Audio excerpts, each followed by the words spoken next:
Each and every one of you has had an impact on your market, on the people that are surrounding you, and you have something to share. Ben Laube, born and raised in Orlando, Florida. I operate a team there. We cover Orlando, Tampa Bay, and St. Pete. We're a team of 30 agents and 5 staff, and we've been growing the team over the last 3 years, which is when it was founded. I've been in the business for 8 years, so 5 years as a solo agent prior to that. And yeah, my specialty is always looking for new systems and methods to make our processes a bit more efficient. So that's my background. Awesome. And what about you, Jennifer? Hi, everybody. I am born and raised from California. It's actually where I got my license 14 years ago. I'm now in Colorado Springs. I'm the owner of Staats Solutions. We run the operations of real estate teams and brokerages nationwide. Super fun. I get to work with so many agents across the globe. Hello, Wahid. Hey, apparently my mic is not working, so I got a replacement. I'm a solo agent with RealLogic Sotheby's in Seattle, hometown of Costco, Kirkland. So if you guys heard of Kirkland Signature, that's where it is. Solo agent, sorry. Yeah, it's been a fun process. It's been fun. And what about you, Mr. David? My name is Dave Hutchinson. I'm from Toronto, Ontario, Canada, for all my Canadian fans out there. Yeah. Oh, there's a lot of us. Okay. All right. I like that. I've been in real estate for 7 years. I was a solo agent for 5 years.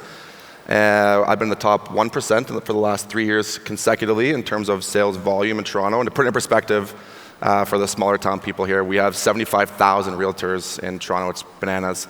But more importantly, I've grown my team to 17 agents and growing in the last 2 and a bit years. And it's unbelievable. We have like the craziest culture, best people. Half of them are here with me today. So it's been a very interesting journey, but yeah. Well, I really appreciate that. So we all talked a little bit before we met here on stage today, and we were talking about how the journey of starting out as a solo agent and having the world on your shoulders, everything is up to you. I mean, when you're a part of a team, you have somebody who's doing this, that, and the other, but when you're a solo agent, you're wearing all the hats.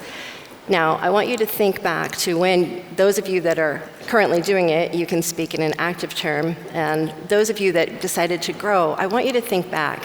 When I started out, how did I organize myself? How did I make it so that all of the different things that needed to be done could be done efficiently, and I made the right decisions for my business? So let's start with you, Ben. What were some of the tactics that you put into place to get yourself to optimize when you were doing it all on your own? Back in the day. Before being on the team or before launching the team, my focus always was my calendar and time blocking. I live and die by my calendar. If it said, go off a cliff, that's exactly what I would do. And it's broken out hour by hour, and it's color-coded. And so that was my method of being super detailed in knowing where I spent my time, because I felt like as a solo agent, besides the money you're investing in your business, your time is your most valuable asset that you're investing. And you want to make sure that you're getting a return on where you're spending that time. When it comes to tasks, it was, constantly rewriting to-do lists and prioritizing to-do lists to expand what was focusing on. But I always wanted to, making the transition from solo to team, there was a moment where the realization of not wanting to do something twice, right? Focusing on, if I'm doing this every day or multiple times a day or every week, then that needs to be automated, or it needs to be outsourced or delegated to a VA.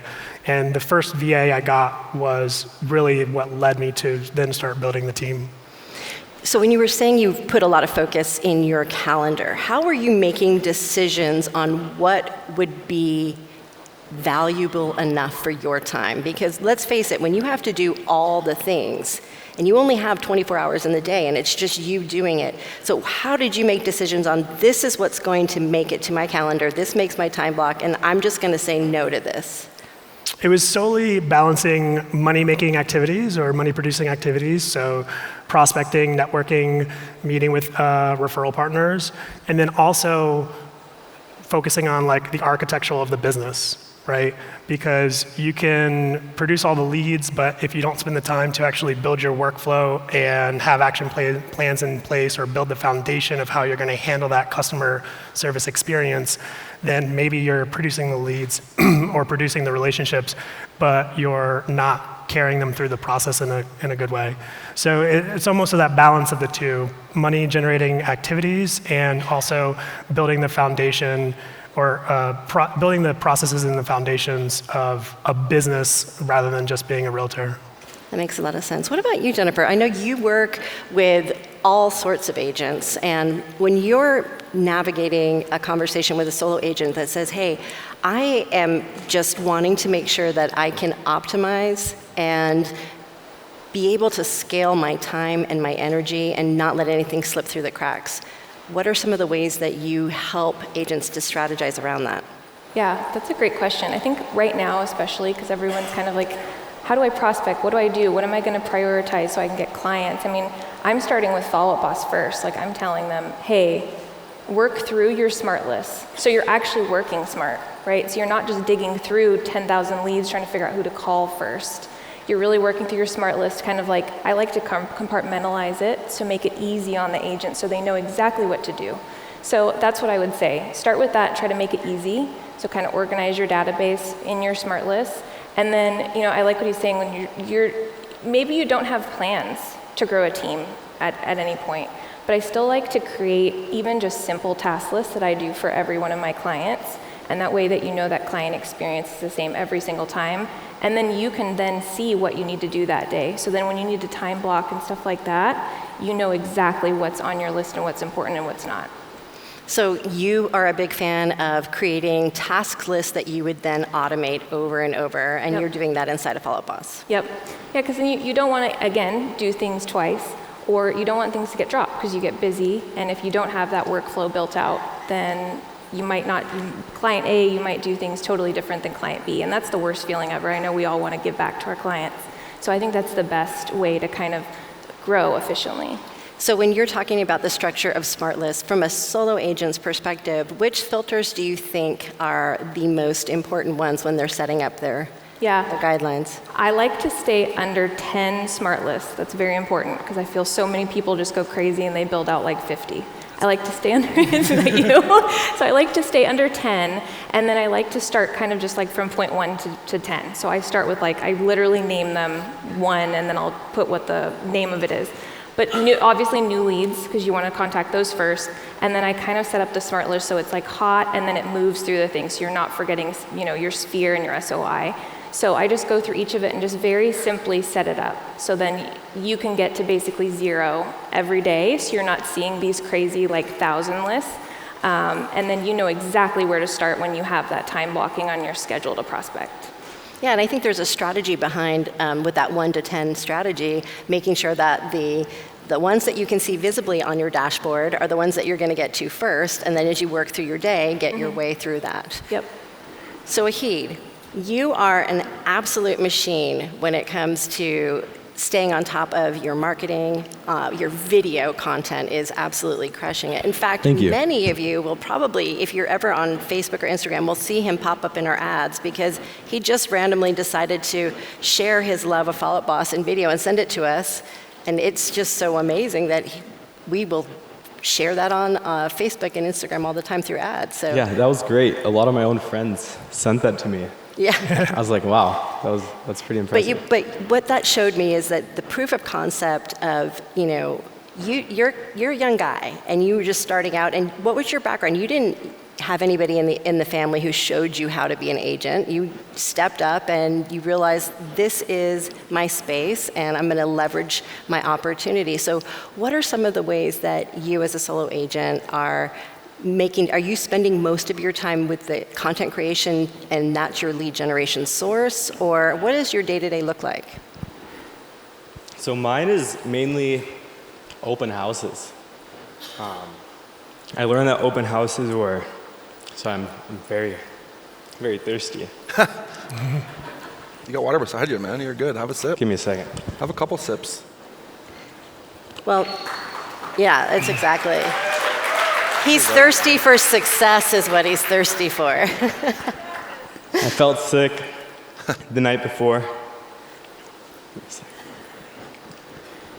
Yeah, I was going to kind of touch on what you were talking about in terms of like as a solo agent, I think the most important thing that you need to be doing, especially if you're newer or you're newer to follow-up boss. Firstly, I wish I could fold my leg like that, man. That's bananas. I gotta get my pants so tight. That's what happens when you wear tight suits. I'm like stuck like this. I'm a statue right now. I'm not going anywhere. As a new agent, I'm super uncomfortable. As a newer agent or even new to follow-up boss, I think your action plans and your drip campaigns are super important. If you don't have like well-curated drip campaigns in place, I think the whole reason we're all here and the whole reason we all love Follow-Up Boss is to automate those actions because we want to be out there doing what we're best at, which is selling real estate. So the more you can automate these things and be out doing what you're best at, which is meeting people, selling real estate, networking, whatever, these action plans need to be in place. So how many times do you get phone calls with people and they want to buy in the near future? You're trying to find out their why. You're trying to keep them on the phone to find out what their why is and where they're looking, whatever. But they say they're not looking until the new year or next year, whatever, for whatever reason, interest rates. And you put them in your database. You follow up with them 1 or 2 times with text messages. They don't answer. You call them a few times. They don't answer. And then you get busy with actual clients that are interested in talking to you. And these people fall by the wayside, and you probably have hundreds of thousands of dollars of commission within your own database of people that you've likely forgot about. And the main action plans that I think every agent needs as a solo agent would be new lead for buyers, new lead for sellers, nurture for buyers, nurture for sellers. And I think most importantly, a post-closing action plan for your clients that you've worked with in the past that have closed, because I think that's ultimately the most important drip campaign that you need to have in your follow-up system. Like if you don't have those ready, leave today and go make them at home. Because the amount of people that I've closed that know me, they like me, they've worked with me, they've written Google reviews about me, me having a well-curated post-closing action plan, they've referred me so much business to the point where I could literally, I'm in Canada too, so I don't get all these fancy tech stacks that you guys talk about. Like we're very limited, unfortunately. So I see all these cool websites and I'm like Googling it, doesn't work.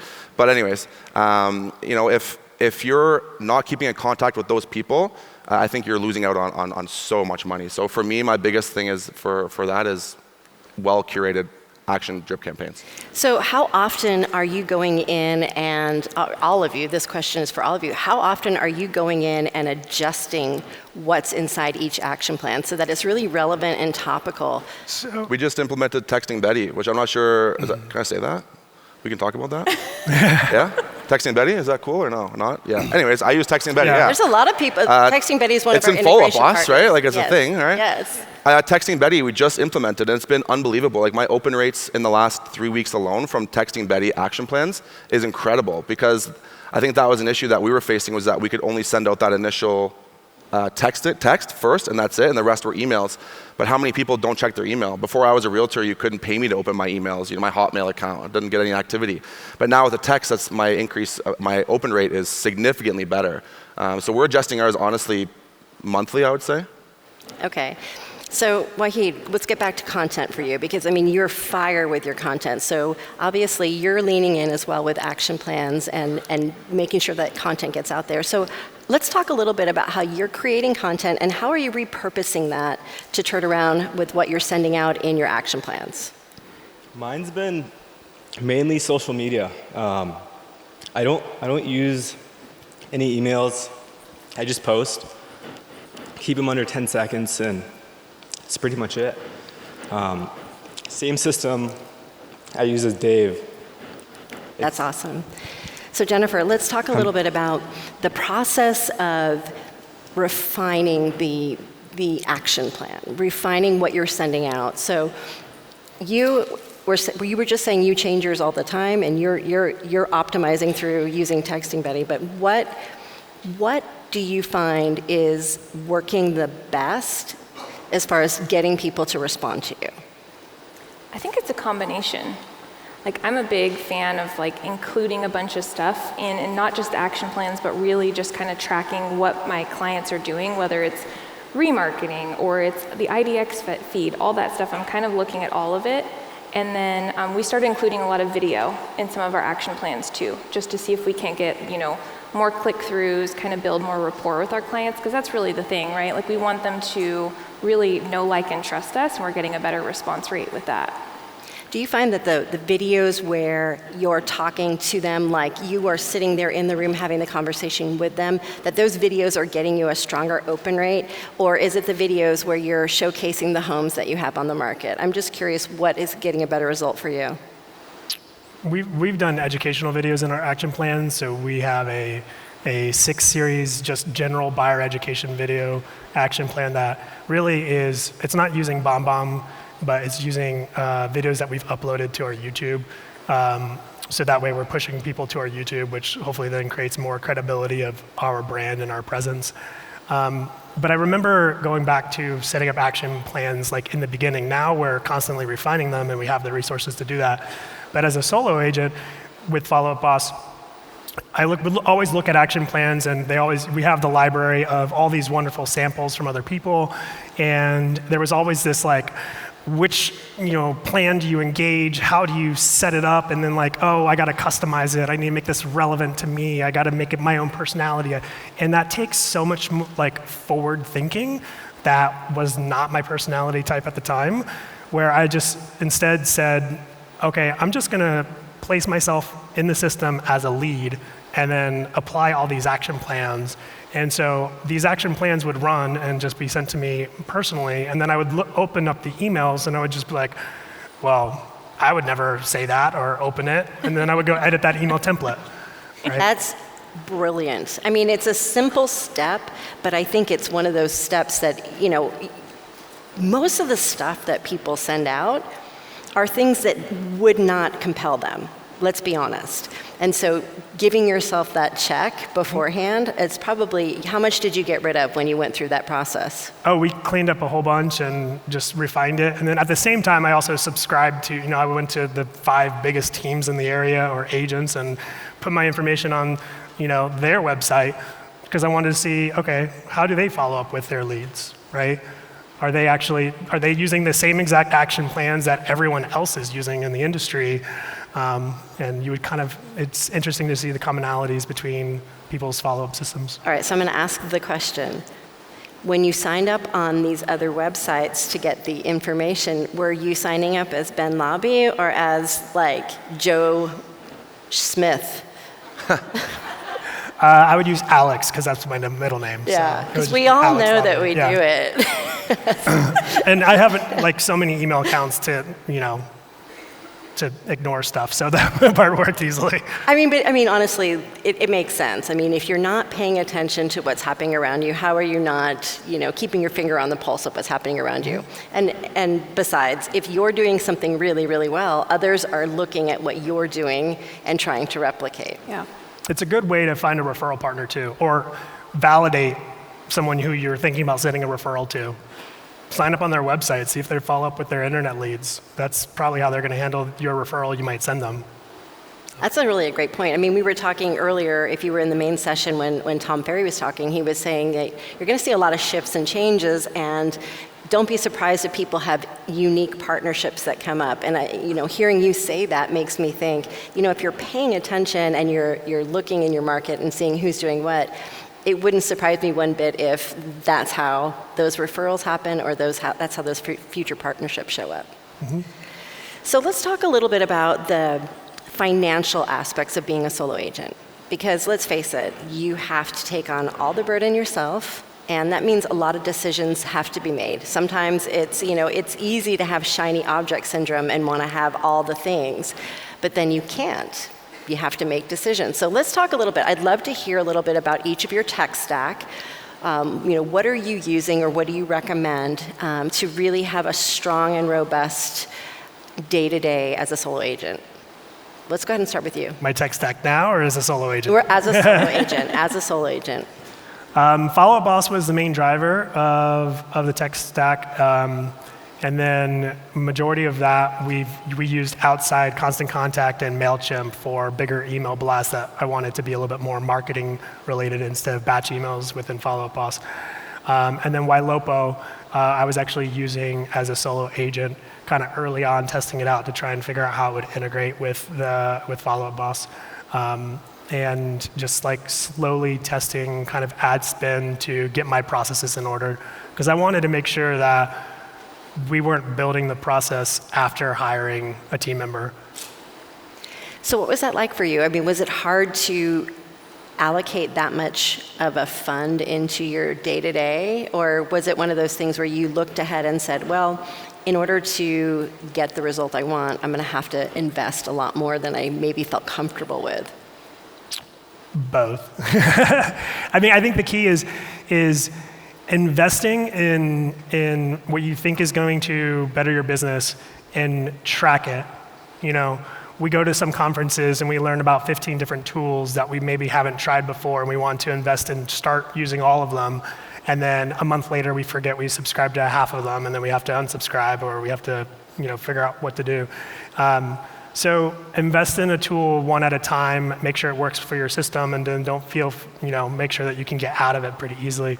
But I think the key is just focusing on implementing right away, not just, testing it and letting it, not getting it to an implementation process. I love that. So what about you? What do you recommend as far as what are the fundamental tools that you need to have the fundamental success each and every day? Yeah. I go into it with every client really customized on the fact that like everybody's budget's so different. Every situation's different. Somebody's part-time, someone's full-time, someone's budget is this, someone's budget's that. But I always look at it for like a scalability. So if you don't have the money to pay for a system yet, how can we build out what we're working with now that can easily just be applied in that system when we're ready? Because that's what I'm always building towards, is like when you get busy, if you all of a sudden have 50 transactions, can you apply the exact same system you're working now to those 50 transactions? If the answer is no, then we're building it wrong. So, I mean, obviously Follow Up Boss. Almost all my clients use Follow Up Boss, and like if I have a choice, that's where we start. I also used Laube as an individual agent. I loved it, and it was easy for me to see who I needed to talk to. And then, MailChimp was one that I used as well. And then, Gmail. So that's kind of like the starter pack. And then obviously there's a ton of other tech that you can sign up for. But, same thing. I have so many clients that we kind of go through like their credit card statements and go, okay, what are you actually using? They're like, well, I haven't used that in a year. I haven't used that in a year. I'm like, well, then let's either use it or cancel it. So, use what you have. Yeah. So how often are you doing the audit process? Are you doing it once a quarter? Are you looking at it every month? We do it once a quarter. And we do a really large one once a year, but like once a quarter, I'll just kind of go through, figure out what we're actually using. Is there a better way to save money if we pay for the year or if we do it monthly? I just kind of like to look at their overall budget and figure out, what makes sense for them. And a lot of times we find that like we are paying for things that we're not using. We have too many users because maybe we had an assistant and we let them go. And all of a sudden you're like, man, I just saved $500 a month. You're like, well, now I can put that into marketing. So we look at it often. Well, yeah, and I figure if you're focused on that audit process of making sure you're kind of skimming back on some of those things, that's another set of monthly fees that you can apply into your lead generation source, right? So what about you? So how are you? I know you said you do primarily social media as your lead generation, but what other tools are you using on a daily? Like, what helps you stay efficient? Yeah, it's been Elena Keys. I don't know if she's in here, but her email templates, they're pretty good. They help seamlessly operate all of it. I'm nervous. Oh, KTS, yeah? Yeah. Amazing. Amazing, yeah. Yeah. Thank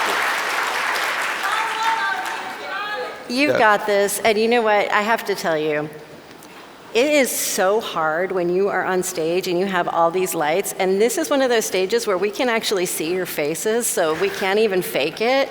So that's what makes it harder. Next time it'll be a stage where you can't see their faces.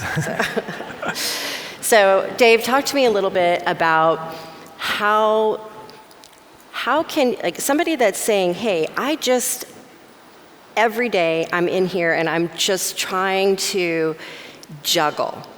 And I want to figure out how to make it so the same exact process will happen time and time again. You talked a lot about making sure that you do things and have the automations in place, and I wanted to touch a little bit more on what are the things that you recommend to do over and over and over? In terms of a solo agent to do over and over and over again, I mean, look, like, I know you asked the question to a lot of the people here, and how many people are from Canada here?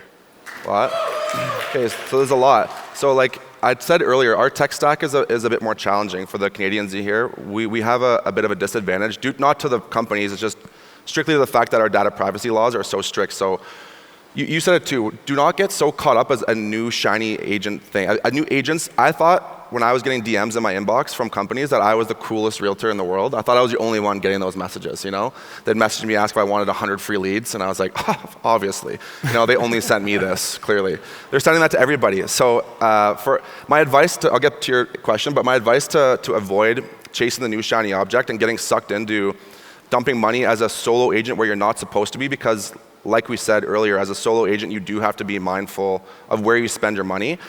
If you're getting approached by certain companies, and if you're getting approached or tempted to, you know, jump into some sort of company, I always recommend asking for points of reference and active clients that company is working with, so you can speak with those people. Be mindful that they're likely paid by the company or working with the company, so make sure that you have the proper questions to ask that reference, because at the end of the day, you want to make sure you're allocating your money to the right places. But the things to do over and over again, I'm a huge believer in just having the proper systems in place in my follow-up boss.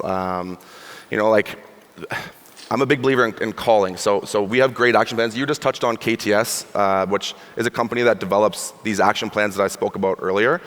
Basically, they go into your follow-up boss. Like, I have action plans that are as long as 8 years long. So did you build them all yourself? What's that? Did you build them all yourself? Did I what, sorry? Did you build all your action plans yourself? I did not, no chance, no. I use KTS, it's a company. Okay. They integrate with Follow-Up Boss. I did at the beginning, and it's not expensive. I wish I knew about this company before. You guys owe me a discount or something. I know you're here somewhere. But they're amazing, they're really great. So, but for me, the things that I do over and over again is I'm always making sure that I'm making my calls every single day, always. I'm always having 2 hours of prospecting. Yeah, like, I mean, I think I hit all the points I can with that. And you guys stole all my answers, so I got nothing left. There's no wrong answers. But I really want to know the nitty-gritty of what are the things that you had to do yourself? Because I know as you scale and grow, it's easier to say, I'm going to hand off and I'm going to get this tool, or I'm going to have this person do this for me. But there's a lot of people that are just like, no, I have to do it all myself. So I want to know some tricks. Like, what are some of the ways? Because before you scaled, before you were able to leap into that next role, and you doing it every day, like, what are the, how are you doing that? What are the things that made the difference? Those are the things I think people want to know. They want to know, like, I can be busy all day long. Right. But what are the real activities that are going to truly create a difference and that are going to land me more opportunities to earn money? I think you need to build, as a solo agent, you need to work on building your database first and foremost, and however you can do that. I'm not sure in the US and a lot of the states, but in Toronto specifically, or Canada, we build our database through rentals. So we can do free advertising for our rentals, build a massive database. Once you build your database, and not only just building your database, but making sure each of their profiles have their proper phone number, their address, their email, they're tagged correctly, create your own tags and stages.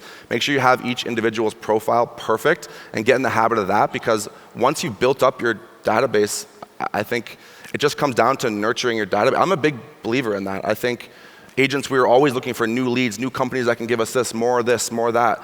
But like I said, when I first spoke at the beginning there, it's you all very likely have at least $10,000, $20,000, $30,000 worth of commission within your database. So if you're nurturing your database every single day, going through, you talked about smart lists, creating your own smart list so that you're not letting people fall through the cracks, making sure that every one of your people within your database are getting phone calls, are getting emails.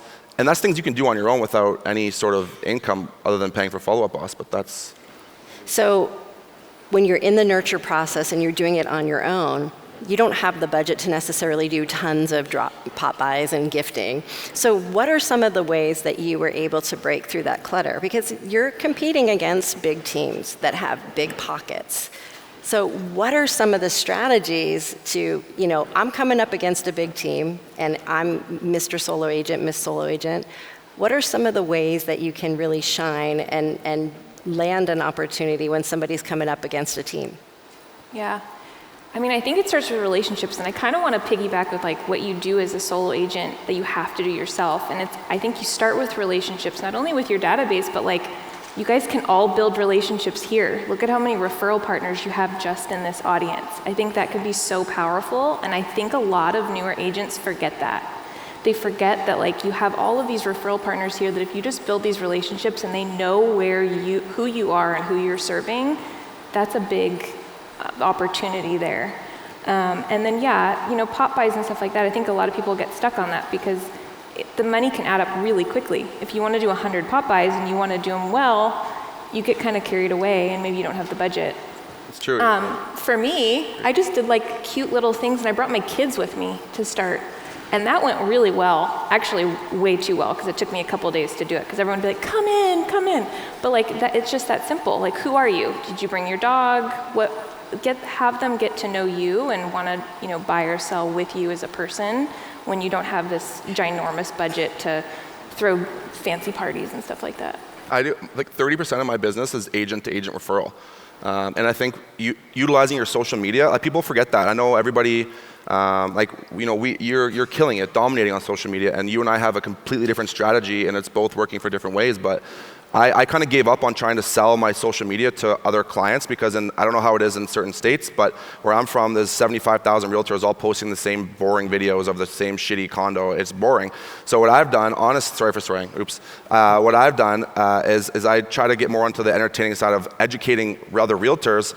But then again, I'm on my phone 24/7. It's annoying. I'm annoying to be around. I know that. But I'm answering every DM, and because I've built so many relationships with other realtors across North America, that literally 30% of my business is agent-to-agent referral, and I can count on that almost every single year. So if you're posting on social media, don't disregard other realtors. Like I've been so tied into this thanks to Stacey, and I've met so many amazing people, and I've done deals with multiple people that I've met at these conferences, honest to God, and I'm not just making that up. And it's because I answer their DMs, I comment on their photos. So a free way, you all use social media, I know you're all on social media, add everybody you meet here today, build a relationship with that person, because you never know when you're gonna need an agent in the area that they work, or vice versa, right? It's absolutely true.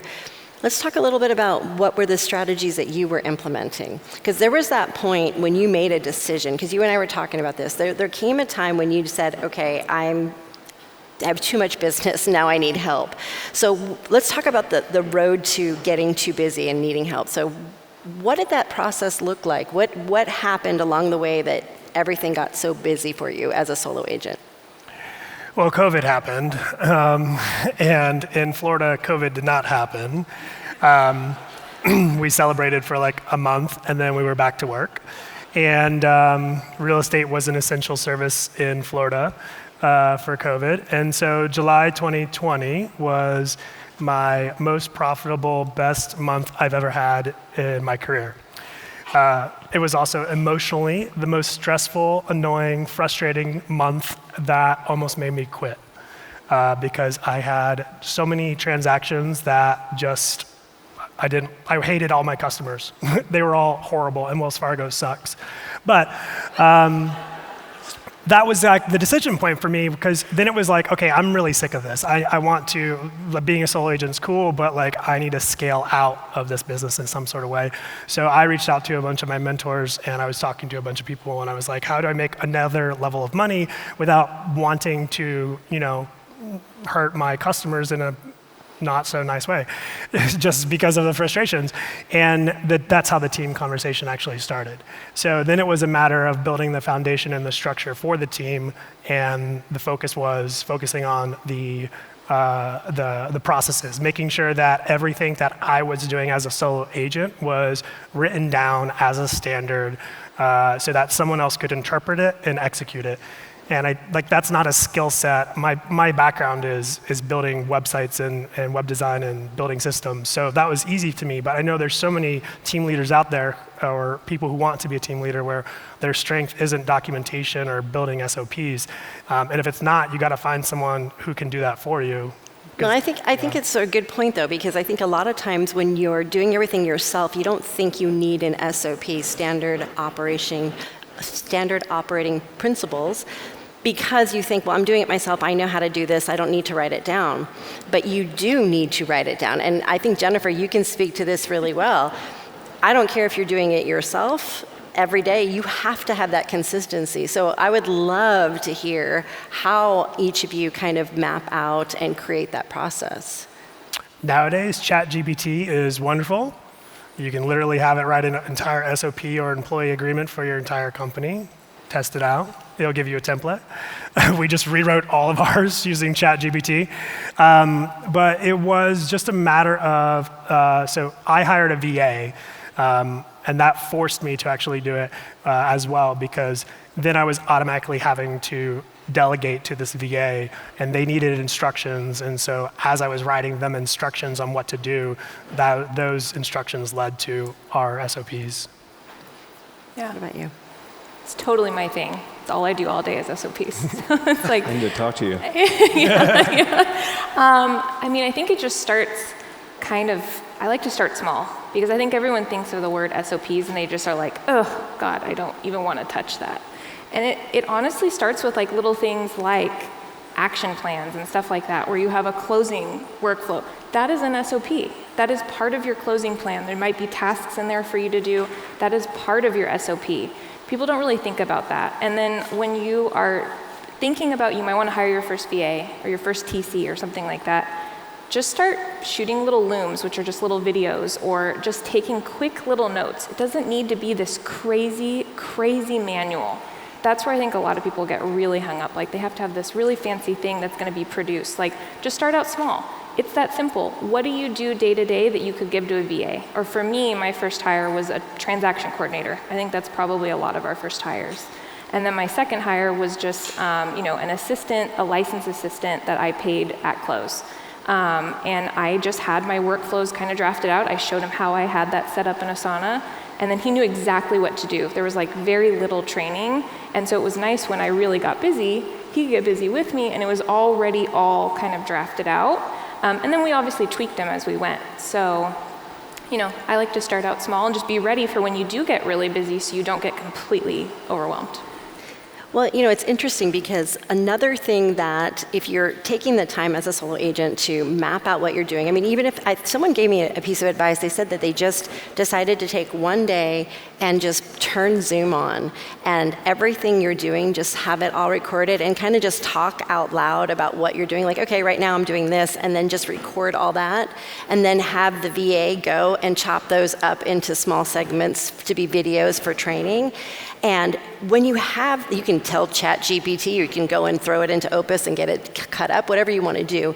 But having all of that information now as going out on a listing presentation, you're getting to say, hey, here's how I work, these are the ways I'm structured. You can even show how organized and how structured you are to your clients, and how impressive is that? Because they might not see a lot of solo agents that are that dialed in. And you can do that by just blocking one day and recording all the things that you're doing. And I thought that was a really genius tip, and so you're welcome. Yeah. I like that. We have about 5 minutes left here. We extended our panel out a little bit. I wanted to let you all know that our speaker, Camilla and Lori, unfortunately fell ill, and so they cannot make it out. So we stretched out a couple of our panels a little longer, so you get to get a little more action with the existing panels. That's why you got questions. You're like, Stacey, you didn't give me that in the panel prep. I was hoping you were going to ask me that last question. Yeah, that was nothing.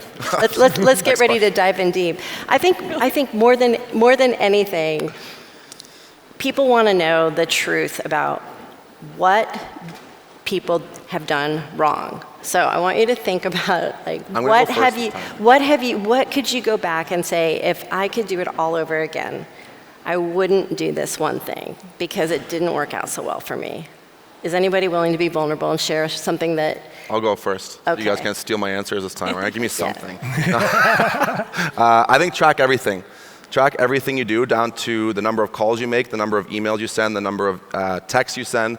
Because if you don't understand the analytics of your own business, the sad reality is you're just an employee.